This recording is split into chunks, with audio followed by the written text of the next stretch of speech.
Hello everyone, welcome to my channel. अब हम देखने वाले हैं पर्यावरण अध्ययन का पेपर। इससे पहले मैंने सीडीपी और हिंदी लैंग्वेज 2 में जिन्होंने हिंदी ली थी वो कराया था, और ईवीएस के बाद हम मैथ देखने वाले हैं। इंग्लिश और लैंग्वेज 1 में जिन्होंने हिंदी ली थी वो भी देखने वाले हैं। यहाँ पर आपको बिल्कुल ऑथेंटिक सटीक आंसर मिलने वाले हैं। तो अगर आपने चैनल को सब्सक्राइब नहीं किया है तो कर लीजिए। चलिए स्टार्ट करते हैं बिना किसी देरी के। हम यहाँ पर फटाफट से आंसर लगाते चलेंगे क्योंकि आपको सिर्फ आंसर से मतलब है, आपको अपने आंसर्स मैच करने हैं। डिटेल्ड एक्सप्लेनेशन यहाँ पर नहीं करेंगे। फर्स्ट है, एक शिक्षिका ईवीएस शिक्षण के लिए अपने विद्यार्थियों के साथ तुल्यकालिक संप्रेषण का चयन करना चाहती है। वह निम्नलिखित में से किसे चुनेगी? Phone call, pre recorded video, teleconferencing, email, social media post, phone call, त्वरित संदेश, blog, teleconferencing, video conferencing, online chat सत्र, फोन कॉल। तो यहाँ पर कौन सा चूज करेगी वो? वीडियो कॉन्फ्रेंसिंग, ऑनलाइन चैट सत्र, फोन कॉल। फोर्थ नंबर का ऑप्शन हमारा सही होगा। यदि थीम यात्रा रेलवे स्टेशन ईवीएस में एक सामुदायिक संसाधन के उपयोग को दर्शाता है तो निम्नलिखित में से कौन पूरा करेगा? थीम भोजन, कृषि फार्म, जंगल, दुकानदार या फिर किसान। तो इसमें राइट ऑप्शन होगा हमारा 4 किसान। ईवीएस शिक्षण के दौरान एक शिक्षक का बयान प्रश्न जो विद्यार्थियों को स्वयं या अपने साथियों की प्रतिक्रियाओं से उत्तर को विस्तृत करने के लिए प्रोत्साहित करता है। कौन सा? खोजपूर्ण प्रश्न, कंडीशनिंग, चेनिंग, परीक्षण और त्रुटि। तो यहाँ पर हमारा राइट ऑप्शन होगा खोजपूर्ण प्रश्न। नेक्स्ट है, अनीता परिवार थीम को पढ़ाने के लिए एक इकाई योजना तैयार करती है। निम्नलिखित में से कौन सा उसकी इकाई योजना का शीर्षक होगा? परिवार, घुमंतु परिवार, परिवार के प्रकार, एकल और संयुक्त परिवार, एक परिवार के भीतर संबंध, परिवार संबंध, लिंग, भूमिकाएं, व्यवसाय, बदलते समय में सामाजिक सांस्कृतिक इकाई के रूप में। तो यहाँ पर फोर्थ नंबर का ऑप्शन हमारा राइट होगा। परिवार संबंध, लिंग, भूमिकाएं, व्यवसाय, बदलते समय में सामाजिक सांस्कृतिक इकाई के रूप में। नेक्स्ट है, श्रीमती शीतल ईवीएस की विभिन्न अवधारणाओं को समझाने के लिए प्राथमिक कक्षाओं में कहानियों और कविताओं का उपयोग करना पसंद करती है। उनके द्वारा कहानियों और कविताओं के प्रयोग का सबसे उपयुक्त तर्क है। ईवीएस के पाठ्यक्रम को पूरा करना, साथ ही साथ विद्यार्थियों का स्कूल में आने से पहले इनको सुना होना, विद्यार्थियों को अपनी कविताओं और कहानियों को लिखने के लिए प्रोत्साहित करना, विद्यार्थियों को भाषा और संस्कृति में विविधता के बारे में जागरूक बनाना, पाठों को अधिक संवादात्मक, सुखद और दिलचस्प बनाना। तो इसमें जो हमारा राइट ऑप्शन होगा वो होगा ए, सी और डी। नेक्स्ट है, निम्नलिखित में से कौन सा विकल्प कक्षा 1 से 5 तक ईवीएस पढ़ाने का एक मुख्य उद्देश्य है? स्वतंत्र रूप से व्यवहारिक क्रियाकलापों को करने के लिए कौशल प्राप्त करना, विद्यार्थियों को मिडिल स्तर पर विज्ञान पढ़ने के लिए तैयार करना, विषय की मूल अवधारणाओं की गहन समझ विकसित करना, शिक्षार्थियों को कक्षा के अधिगम को स्कूल के बाहर के जीवन से जोड़ने में मदद करना। तो मुख्य उद्देश्य क्या है इसका? कि शिक्षार्थियों को कक्षा के अधिगम को स्कूल के बाहर के जीवन से जोड़ने में मदद करना। नेक्स्ट है, एक ईवीएस शिक्षक कक्षा में एक प्रयोग प्रदर्शित करता है जिसमें एक अंडा पानी के गिलास में डूब जाता है लेकिन पानी में नमक मिलाने पर तैरता है। विद्यार्थियों की पूछताछ के लिए वह निम्नलिखित में से कौन सी सबसे उपयुक्त व्याख्या दे सकती है? प्रत्येक विद्यार्थी को पानी में विभिन्न वस्तुएं डालकर स्वयं निष्कर्ष निकालने दे। पानी के घनत्व के कारण अंडा तैरता है। आप उच्च कक्षाओं में सही कारण सीखेंगे। अलग अलग मात्रा में नमक के साथ प्रयोग करें और उसका अवलोकन करें। तो सेकंड नंबर का ऑप्शन यहाँ पर राइट होगा, पानी के घनत्व के कारण अंडा तैरता है। नेक्स्ट है, निम्नलिखित कथनों को पढ़िए तथा सही विकल्प का चयन कीजिए। अभिकथन ए दिया गया है, ईवीएस के सीखने को अवलोकन, पहचान, वर्गीकरण आदि से संबंधित प्रक्रिया कौशल के लिए उन्मुख होने की आवश्यकता है और इसका कारण दिया गया है, विभिन्न प्रक्रिया कौशल प्राप्त करने के माध्यम से ईवीएस के सीखने में परिणामों को हासिल करने की संभावना होती है। तो यहाँ पर हमारे दोनों ही सही है और आर एक ही सही व्याख्या करता है। सेकंड नंबर का ऑप्शन सही होगा। नेक्स्ट है, एक ईवीएस शिक्षक को योगात्मक मूल्यांकन के लिए प्रश्न पत्र तैयार करते समय किस पर जोर देना चाहिए? प्रश्न पत्र की लंबाई और उद्देश्य, प्रश्न पत्र की सामग्री कवरेज और उद्देश्य, प्रश्न पत्र के कुल अंक और सामग्री कवरेज, प्रश्न पत्र की लंबाई और कुल अंक। तो सेकंड नंबर का ऑप्शन सही होगा, प्रश्न पत्र की सामग्री कवरेज और उद्देश्य। नेक्स्ट है, कक्षा 3 के विद्यार्थियों के लिए ईवीएस में निम्नलिखित में से कौन सा सीखने का परिणाम अधिगम का प्रतिफल नहीं है? अच्छे और बुरे स्पर्श पर अपनी राय व्यक्त करना, देखे गए अनुभव किए गए मुद्दों पर आवाज उठाना और समाज की प्रथाओं से संबंधित करना, जैसे संसाधनों के स्वामित्व में भेदभाव, कुछ स्थानीय इंडोर आउटडोर खेलों में नियमों का अवलोकन करना, कक्षा की दिशाओं की पहचान करना। तो इसमें राइट ऑप्शन हमारा होगा अच्छे और बुरे स्पर्श पर अपनी राय व्यक्त करना। नेक्स्ट है, आपको कक्षा 3 से 5th तक के अपने विद्यार्थियों के लिए ईवीएस पाठ्य पुस्तकों का चयन करना है। इस उद्देश्य के लिए निम्नलिखित में से कौन सा मानदंड सबसे उपयुक्त है?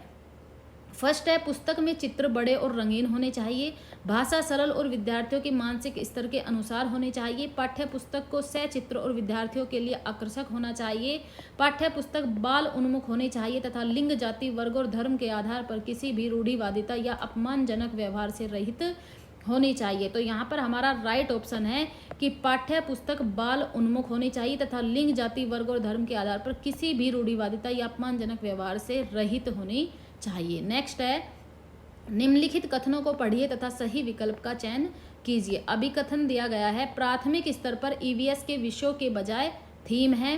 कारण है इसका, विषयों की तुलना में थीम आधारित ईवीएस सीखना शिक्षकों और विद्यार्थियों के लिए आसान है। तो यहाँ पर हमारा क्या है, ए तो सही है कि जो प्राथमिक स्तर है वहाँ पर ईवीएस विषय की बजाय क्या है, थीम्स दी गई है, लेकिन दूसरा हमारा गलत हो जाएगा। 4th नंबर का ऑप्शन इसमें राइट होगा, ए सही है परंतु आर गलत है। नेक्स्ट है, आप ईवीएस के विद्यार्थियों के लिए व्यवहारिक गतिविधियों को प्रोत्साहित करना चाहते हैं, निम्नलिखित में से कौन सी क्रिया सबसे उपयुक्त है? ग्लोब से नक्शा पढ़ना, विभिन्न देशों के सिक्के एकत्रित करना, उपलब्ध सामग्री में ईवीएस किट विकसित करना, एक चार्ट पर विभिन्न पौधों के भागों का चित्र बनाना। 3rd नंबर का ऑप्शन सही है, उपलब्ध सामग्री से ईवीएस किट विकसित करना। नेक्स्ट है, ईवीएस के लिए रचनात्मक आकलन है, सीखने के लिए आकलन, सीखने का आकलन, अधिगम के रूप में आकलन या सीखने के बारे में आकलन। तो इसमें जो हमारा सही ऑप्शन है वो होगा 3rd, ए और सी, सीखने के लिए आकलन और अधिगम के रूप में आकलन। नेक्स्ट है, निम्नलिखित कथनों को पढ़िए तथा सही विकल्प का चयन कीजिए। अभिकथन ए, ईवीएस में क्षेत्र भ्रमण प्रभावी शिक्षण शास्त्रीय रणनीति है और इसका कारण दिया गया है कि क्षेत्र भ्रमण वस्तुओं, घटनाओं और स्थानों की याददाश्त को बढ़ावा देती है। तो जो इसमें राइट ऑप्शन होगा वो हमारा होगा, दोनों सही है, ए और आर दोनों सही है तथा आर ए की सही व्याख्या करता है। नेक्स्ट है, गुजरात के सापेक्ष उत्तर प्रदेश और आंध्र प्रदेश की क्रमशः स्थितियां है, उत्तर पश्चिम या दक्षिण पश्चिम, उत्तर पूर्व या दक्षिण पश्चिम, उत्तर पूर्व या दक्षिण पूर्व, उत्तर पश्चिम या दक्षिण पूर्व। तो इसमें राइट ऑप्शन होगा हमारा 3rd, उत्तर पूर्व और दक्षिण पूर्व। नेक्स्ट है, रामा प्रत्येक शाम को अपने दोस्तों के साथ क्रिकेट खेलता है, वह क्रिकेट खेलने में कौन सी ऊर्जा का उपयोग करता है? प्रकाश ऊर्जा, रासायनिक ऊर्जा, मांसपेशियों की ऊर्जा या फिर ध्वनि ऊर्जा। तो यहाँ पर 3rd नंबर का ऑप्शन हमारा सही होगा, मांसपेशियों की ऊर्जा। नेक्स्ट है, जब हम ईंधन जलाते हैं तो हमें प्राप्त होती है केवल प्रकाश ऊर्जा, उष्मा और प्रकाश ऊर्जा, यांत्रिक एवं प्रकाश ऊर्जा, प्रकाश एवं ध्वनि ऊर्जा। तो यहाँ पर 2nd नंबर का ऑप्शन सही है, उष्मा एवं प्रकाश ऊर्जा। नेक्स्ट है, निम्नलिखित में से कौन सी असम में खाए जाने वाले चावलों की एक सामान्य किस्म है जो पकने के बाद चिपचिपे स्टेकी हो जाते हैं? बोरा चावल, अरबोरिया चावल, बोम्बा चावल या पोनी चावल। तो यहाँ पर हमारा राइट ऑप्शन होगा बोरा चावल। नेक्स्ट है, बिहार राज्य के लोगों के लिए निम्नलिखित में से मधुमक्खी पालन कार्यक्रम आरंभ करने के वर्ष की सर्वश्रेष्ठ अवधि चुनिए। अक्टूबर से दिसंबर, फरवरी से मार्च, अप्रैल से जून, अगस्त से अक्टूबर। तो राइट ऑप्शन होगा अक्टूबर से दिसंबर। नेक्स्ट है, यहाँ पर स्तंभ ए स्तंभ बी इनको मैच करना है, तो हम क्या करेंगे? जीरा, देखिए जीरा है छोटा परंतु खुशबूदार, और केसर पीले रंग की, मिर्च दक्षिण अमेरिका से उत्पत्ति और लौंग कील की तरह दिखता है। तो जिसने जीरा और 4th किया है, फर्स्ट में 4th, ठीक है, सेकंड वाला फर्स्ट में 4th और सेकंड में 3rd, 2nd नंबर का ऑप्शन हमारा सही होगा। नेक्स्ट है, बंगाल की खाड़ी का तटवर्ती राज्य केंद्र शासित प्रदेश है, ओडिशा, कर्नाटक, केरल या फिर तेलंगाना। राइट ऑप्शन होगा हमारा 1st, ओडिशा। नेक्स्ट है, जंगलों के बारे में निम्नलिखित कथनों पर विचार कीजिए। कुडुक भाषा में तोरंग का मतलब जंगल है, झारखंड में ग्राम परिषद लॉटरी के माध्यम से यह तय करती है कि किस परिवार को कृषि के लिए कितनी भूमि लगेगी। जंगल अधिकार कानून 2007 उन लोगों को अधिकार दिलाता है जो कम से कम 15 वर्षों से जंगलों में रह रहे हैं। मिजोरम में लगभग 3/4 लोग जंगलों से जुड़े हुए हैं। तो यहाँ राइट ऑप्शन है हमारा 4th, ए और डी। कुडुक भाषा में तोरंग का मतलब जंगल है और मिजोरम में लगभग 3/4 लोग जंगलों से जुड़े हुए हैं। फोर्थ नंबर का ऑप्शन राइट होगा। नेक्स्ट है 24 ग्राम प्रति ml घनत्व और 6 ml आयतन वाली वस्तु का द्रव्यमान क्या होगा? 146 ग्राम, 142 ग्राम, 143 ग्राम या फिर 144 ग्राम। तो राइट ऑप्शन होगा हमारा फोर्थ 144 ग्राम। नेक्स्ट है सांपों के बारे में निम्नलिखित कथनों पर विचार कीजिए तथा निम्नलिखित में से गलत कथन को चिन्हित कीजिए। वे अपने भोजन को पूरा निगल जाते हैं, सांपों के दांत नुकीले होते हैं, जहरीले सांपों के डसने वाले दांत होते हैं, वे अपने शिकार को चबाकर खाते हैं। तो फोर्थ नंबर का हमारा गलत है कि वे अपने शिकार को चबाकर खाते हैं, वो चबाकर नहीं खाते हैं, वो क्या करते हैं, सीधा निगल जाते हैं। नेक्स्ट है कांसा एक मिश्र धातु है जिसे निम्नलिखित में से किन्हें पिघलाकर बनाया जाता है? टिन और कॉपर, कॉपर और जिंक, एल्यूमिनियम और जिंक, जिंक और टिन। तो इसका राइट ऑप्शन हमारा होगा फर्स्ट, टिन और कॉपर को पिघलाकर बनाया जाता है। नेक्स्ट है निम्नलिखित में से हाथियों के बारे में सही कथन चुनिए। 3 महीने के हाथी के बच्चे का वजन सामान्यतः लगभग 100 किलोग्राम होता है। वयस्क हाथी एक दिन में 200 किलोग्राम से अधिक पत्तियां और झाड़ियों को खा सकता है। हाथी बहुत आराम नहीं करते, वे दिन में 2 से 4 घंटे ही सोते हैं। हाथी कीचड़ और पानी से खेलना पसंद करते हैं। तो यहाँ पर हमारा फोर्थ ऑप्शन सही है, सी और डी। नेक्स्ट है निम्नलिखित कथनों ए और बी पर विचार कीजिए। कथन ए है मनाली में ढालू छतों वाले मजबूत बांसों के खंभों पर बने ऊंचे उठे हुए लकड़ी के घर बनाए जाते हैं। कथन बी दिया गया है मनाली में बारिश बहुत होती है और बर्फ भी पड़ती है। सही विकल्प चुनिए। तो इसका राइट ऑप्शन है कि हमारा ये भी गलत है और ये भी गलत है, ए और बी दोनों गलत है। नेक्स्ट है निम्नलिखित कथनों को पढ़िए तथा सही विकल्प का चयन कीजिए।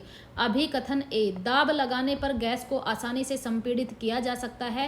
कारण क्या दिया गया है? जब हम किसी गैस पर दबाव लगाते हैं तो गैसीय कणों के बीच अंतरा अणुक स्थान कम हो जाता है और यह आसानी से संपीड़ित हो जाती है। तो इसका राइट ऑप्शन होगा हमारा सेकंड, ए और बी दोनों सही है तथा ए की सही व्याख्या करता है। नेक्स्ट है पौधों के निम्नलिखित मुख्य कार्यों पर विचार कीजिए। भोजन का उत्पादन और भंडारण करना, पौधे को शक्ति और सहारा देना, पौधे के अन्य भागों को जड़ों से जल और खनिज का स्थानांतरित करना, तने का मुख्य जो कार्य है वो बताना है। तो इसमें आएगा केवल बी और सी। तने का क्या कार्य है? पौधे को शक्ति और सहारा देता है, पौधे के अन्य भागों को जड़ों से जल और खनिज का स्थानांतरण करता है। तो यहाँ पर हमारे ईवीएस के 30 क्वेश्चन कंप्लीट हो गए हैं। आप अपने आंसर्स मैच करना और कमेंट बॉक्स में कमेंट करके जरूर बताना कि आपके कितने सही हुए हैं। इसके बाद हम मैथ्स का करने वाले हैं। तो अगर आपको वीडियो पसंद आई तो वीडियो को लाइक करना, चैनल अभी तक सब्सक्राइब नहीं किया है तो कर लीजिए। Thank you.